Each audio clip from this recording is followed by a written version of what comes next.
Compra de imóvel antes do leilão. Fica aqui que eu vou te ensinar tudo sobre como comprar imóvel antes do leilão. Pessoal, só um alerta inicial.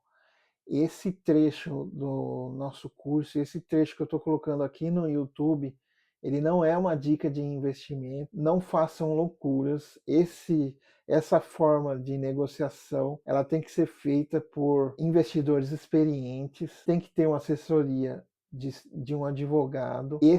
Essa forma de negociação não é para qualquer um. Não façam loucuras. Eu não estou dando aqui uma dica de investimentos e não estou incentivando as pessoas a fazerem loucuras, tá bom? Então tenham cuidado no que vocês vão fazer e nas informações que vocês vão receber aqui por mim, tá bom? Um trecho do nosso módulo 9, referente à compra de imóvel antes do leilão. Eu escrevi aqui um conceito para facilitar o nosso entendimento. Então, o que seria a compra do imóvel antes do leilão? Como se faz a compra de imóvel antes do leilão? Primeiro você vai buscar os processos judiciais que estão em fase de penhora, ou seja, antes do leilão. Feita essa busca, você levanta todos os dados e informações daquele imóvel, faz todas as avaliações, todo o due diligence daquele negócio, você avalia a oportunidade, você entra em contato com os credores e com o devedor e faz a negociação desse imóvel que está em processo judicial de execução ou cumprimento de sentença. Você desconta do preço que você vai pagar para o devedor o valor que é devido aos credores desse devedor, inclusive o credor do processo de execução ou cumprimento de sentença. E aí, negociado os valores, você formaliza tudo num acordo ou numa petição de processo judicial. E também é possível fazer isso nos leilões, nos processos de execução em que os leilões não tiveram licitantes. Como se tem muitos leilões todos os dias, alguns deles são finalizados sem licitantes. E é muito comum um imóvel ir várias vezes a leilão no mesmo processo. Então, vamos supor que um determinado leilão tenha finalizado sem licitantes, você pode fazer essa negociação e, no caso, entraria nesse conceito de compra do imóvel antes do leilão. Essa negociação é feita antes do próximo leilão. Como fazer a busca desse leilão? A busca desses negócios? Tem duas formas. Podemos buscar pelo Google Maps, quando se tratar de condomínio, e podemos fazer a busca diretamente nos sites dos leiloeiros por leilões já encerrados, aqueles que já constam como finalizado. E você procura nesses leilões finalizados aqueles que não tiveram licitantes. Então existem essas duas formas. Existe uma terceira forma, mas eu não vou mencionar aqui porque ela é bem exaustiva de se fazer. Você pode fazer a busca de cada processo em fase de penhora pelas publicações diárias do Tribunal de Justiça. Então como que funciona? Eu vou clicar aqui no Google Maps. E você procura por exemplo, um condomínio aqui perto da minha região aqui. Deixa eu ver aqui. Pegar um pertinho aqui, deixa eu ver. Aqui, ó. Conjunto arquitetônico Green Village. É um condomínio. Possivelmente existem condomínios que estão devendo condomínio aqui. Então, provavelmente existem processos judiciais nesse condomínio aqui. Então, deixa eu clicar aqui, Green Village, certo? Eu pego o nome dele, certo? Aí eu vou lá na minha inteligência artificial. Deixa eu entrar aqui, mas você pode pegar uma gratuita. Eu busco o CNPJ desse condomínio. Qual o CNPJ do... Aí vou dar um Ctrl V aqui, Green Village condomínio. Aí ele vai procurar qual o CNPJ desse condomínio. E por que o CNPJ? Porque a gente vai usar o CNPJ para fazer a busca no no site do Tribunal de Justiça. Aqui ele deu alguns CNPJs, provavelmente existem esse mesmo nome em várias cidades, então vou dar um endereço aqui também. Identifique o CNPJ do condomínio localizado no Cambuci do Vale. Vamos ver. Aí ele identificou aqui, ó. Conjunto arquitetônico Green Village, CNPJ tal. Aí o que você faz? Você pega esse CNPJ, você joga, você vai entrar aqui no caso de São Paulo, é Tribunal de Justiça de São Paulo. Se você tiver em outro estado, é o Tribunal de Justiça do seu estado, TJSP. Aí você entra aqui no tribunal. Tem dois sistemas atualmente aqui. Tem um mais novo que eles estão implantando e tem o SAGE, que é o mais antigo. Então, a maioria dos processos estão no SAGE, mas você pode entrar pelo IPROC também, que é o mais novo. Eu vou entrar pelo mais novo aqui, o IPROC. Eu vou usar aqui o meu certificado digital, mas para fazer essa consulta, provavelmente vocês vão precisar de uma ajudinha aí do seu advogado. Aí eu vou lá em consulta processual e aí eu coloco o CNPJ da parte. Então aí você pega o CNPJ que você encontrou na sua inteligência artificial e aí você coloca aqui no caso aqui no IPROC do TJ. Consultar, ó, ele vai dar inúmeros processos. Tá vendo? Página 1 e tem página 2 aqui. Cada processo desse é uma execução, ó, em que tem um devedor. Eu não vou entrar em cada processo pela lei LGPD, entendeu?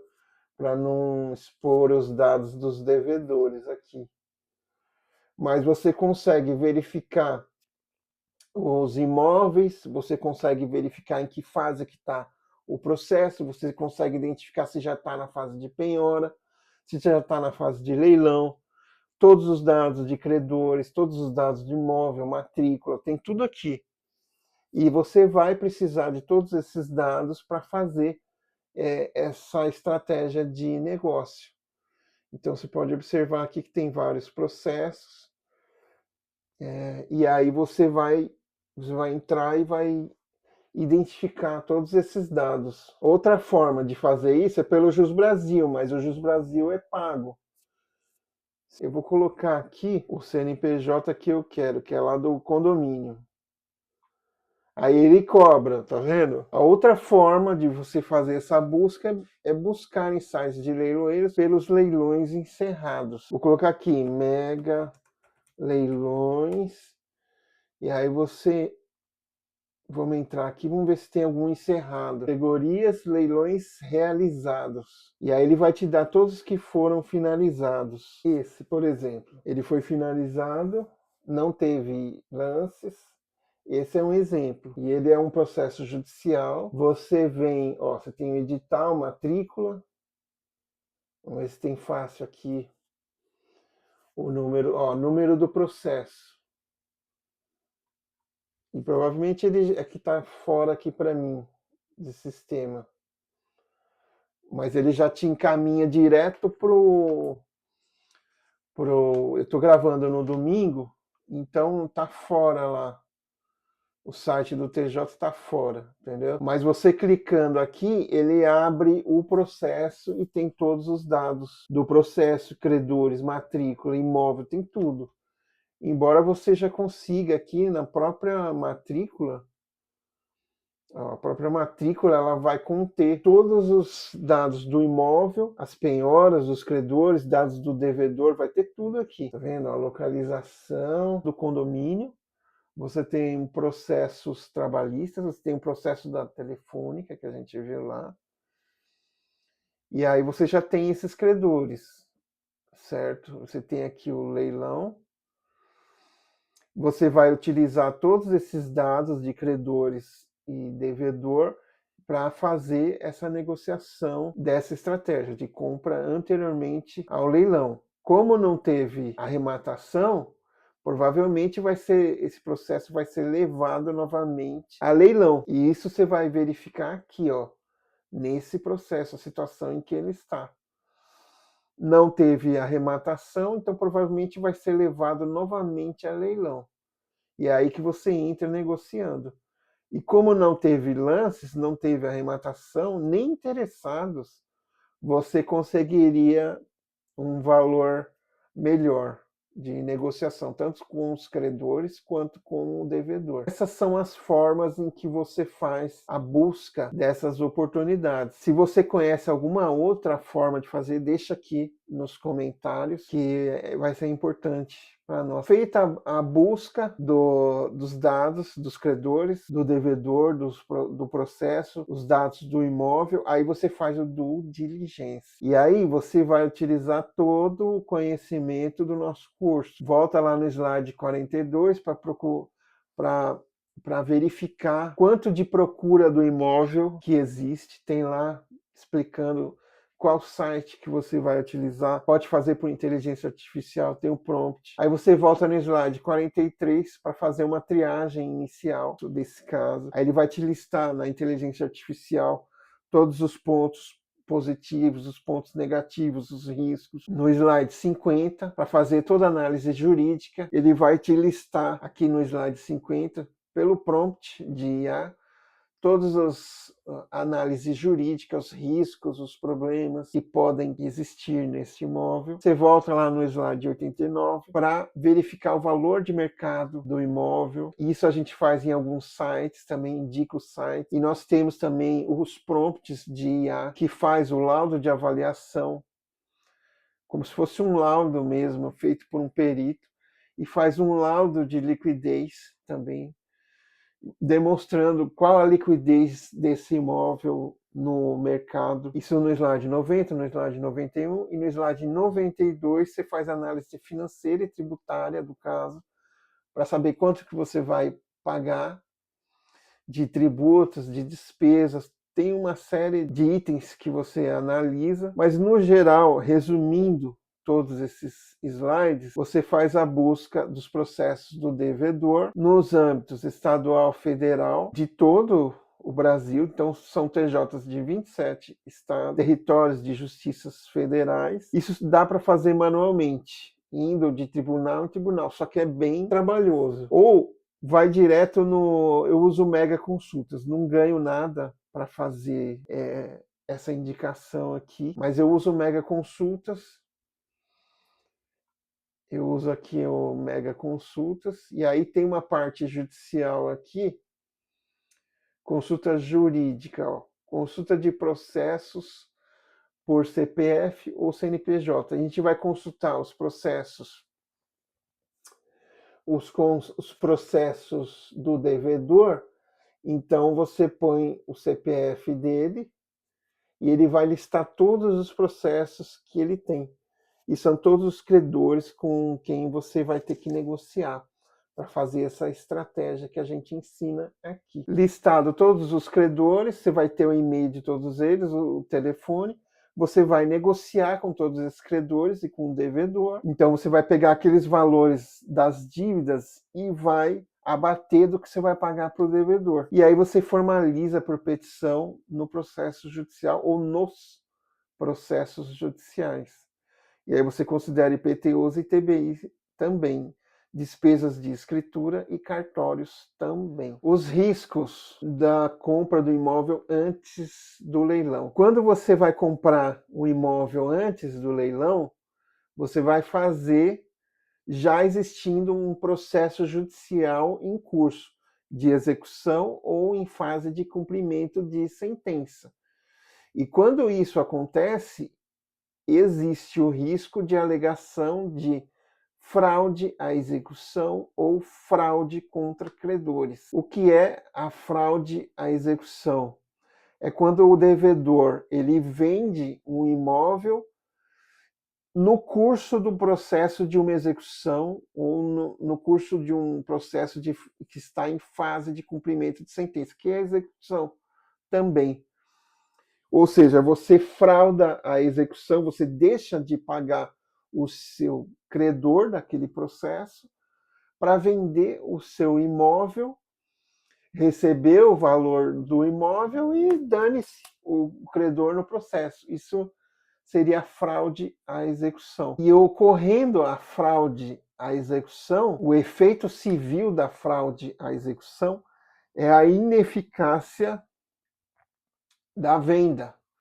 Então, aquele credor que percebe que seu devedor vendeu o imóvel, ele pede a ineficácia da venda e esse imóvel retorna para o ciclo de penhora no processo judicial. Isso tudo está aqui no 792 do Código de Processo Civil. Alienação ou oneração de bem é considerada fraude à execução. E aqui ele dá várias hipóteses. Quando tiver sido averbada no registro do bem, a pendência do processo de execução na forma do 828. Ou quando tiver sido averbada no registro do bem, a hipoteca judiciária ou outro ato de constrição originário do processo onde foi arguída a fraude. Outro ato de constrição judicial pode ser uma penhora, pode ser um arresto, e que fica registrado na matrícula. E quando tem esse registro na matrícula, qualquer venda daquele imóvel, ele pode se enquadrar aqui em fraude à execução. Ó, outra hipótese também que acontece, ó, quando ao tempo da alienação ou da oneração tramitava contra o devedor a ação capaz de reduzi-lo à insolvência, ou seja, ele não tinha nada, ele só tinha aquele imóvel e vendeu aquele imóvel em prejuízo do credor, em fraude à execução. Tá bom? Então essas são as hipóteses de fraude à execução.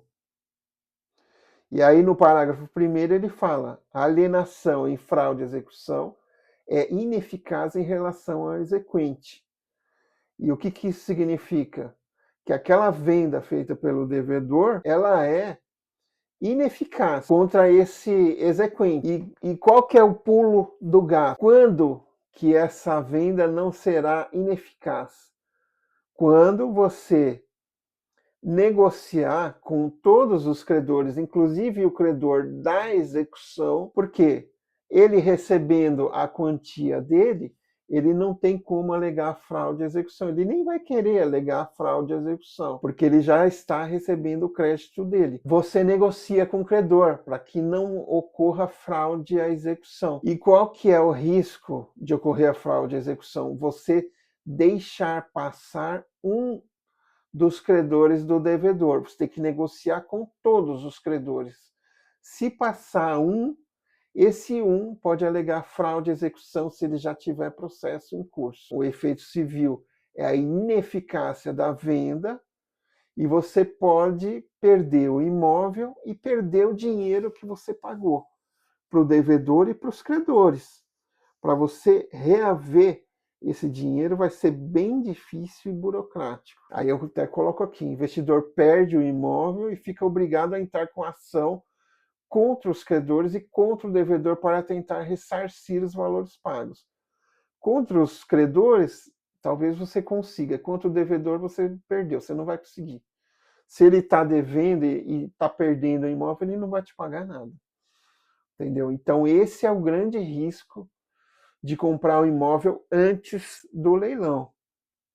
Pode ser alegada fraude à execução se você deixar passar um dos credores do devedor, ou deixar passar um processo em que o devedor esteja sendo executado. Você vai ter que negociar com todos os credores do devedor para evitar a fraude à execução. O efeito penal da fraude à execução está lá no 179 do Código Penal. Fraudar a execução, alienando, desviando, destruindo ou danificando bens ou simulando dívidas. Tem lá a penalidade, é um crime de menor potencial ofensivo, isso é contra o devedor, mas tem um efeito penal também. Ninguém usa isso aqui. A maioria das pessoas, até de advogados, desconhecem isso. Outro ponto que pode ser problemático é a fraude contra credores. E o que seria a fraude contra credores? É quando o devedor vende o bem estando em insolvência, ou seja, ele deve para todo mundo e decide vender aquele bem antes que seja proposta a execução contra ele, ou uma ação judicial contra ele. Mas ele já era devedor, ele já não tinha nenhum outro bem, ele já estava em insolvência, falido, aí ele decide vender um imóvel, que é esse que você provavelmente quer comprar, em fraude contra credores. Esse negócio pode ser anulado conforme 158 do Código Civil. Está lá no Código Civil. Fraude contra credores. 158. Os negócios de transmissão gratuita de bens ou remissão de dívida não é o caso, transmissão gratuita. Se os praticar o devedor já insolvente ou por eles reduzido à insolvência, ainda quando o ignore, poderão ser anulados pelos credores quirografários como lesivos aos seus direitos. Ou seja, se ele vendeu o imóvel prejudicando credores, pode ser anulado. E no 159, ele fala dos negócios onerosos. 159. Serão igualmente anuláveis os contratos onerosos do devedor insolvente quando a insolvência for notória ou houver motivo para ser conhecida do outro contratante. E o que é transmissão gratuita e o que é transmissão, um contrato oneroso? Transmissão gratuita é doação, por exemplo, uma cessão gratuita ou doação. E um contrato oneroso é uma compra e venda, quando você paga, existe um ônus. Então, essas são as hipóteses de fraude contra credores. E tanto na fraude à execução quanto na fraude contra credores, você acaba perdendo o imóvel, se você não fizer bem feito. Você tem que ser um investidor experiente e tem que saber o que você está fazendo. Você tem que saber negociar com todos os credores, você tem que saber buscar todos esses credores, para que você não caia nessas situações de fraude à execução ou fraude contra credores. E quais são as vantagens e as desvantagens da compra do imóvel antes do leilão? As vantagens são, se você souber negociar com os credores e com o devedor, você vai ter um lucro bom, um lucro alto. Você não paga comissão de leiloeiro, porque não teve leilão. E não tem disputa entre arrematantes, que encarecem os lances e reduzem o seu lucro final, o seu ROI final. Então, sem aquela disputa de lances, você vai ter um lucro maior. Desvantagens. Não incide o 130 do CTN, parágrafo único, em que você deixa de pagar os IPTUs atrasados. Então, você vai ter que considerar os IPTUs nesse cálculo todo da negociação. Existe o risco de novos credores penhorarem o imóvel no curso ou depois da negociação. É aquele negócio que eu falei. Se surgir um credor depois da negociação, você vai ter que negociar com ele também para se livrar desse credor. Senão você corre o risco de fraude à execução ou fraude contra credores. Há necessidade de baixa individual de todos os processos do devedor. Por isso que o investidor tem que ser um investidor experiente, porque ele vai precisar saber quais processos ele vai ter que dar baixa e vai precisar da ajuda do advogado dele, que vai ter que entrar em cada processo informando que houve a negociação e que houve o pagamento e que tem que ser baixada aquela penhora. Outra desvantagem, risco de alegação de fraude contra credores pelos credores não beneficiados na negociação, aqueles que ainda não propuseram ação judicial. E aí no curso da negociação, no desenvolvimento da negociação, ele propôs ação e aí você descobre que existe uma outra ação pendente. Risco de alegação de fraude à execução, que eu já tinha comentado aqui também. Então essas são as vantagens e as desvantagens.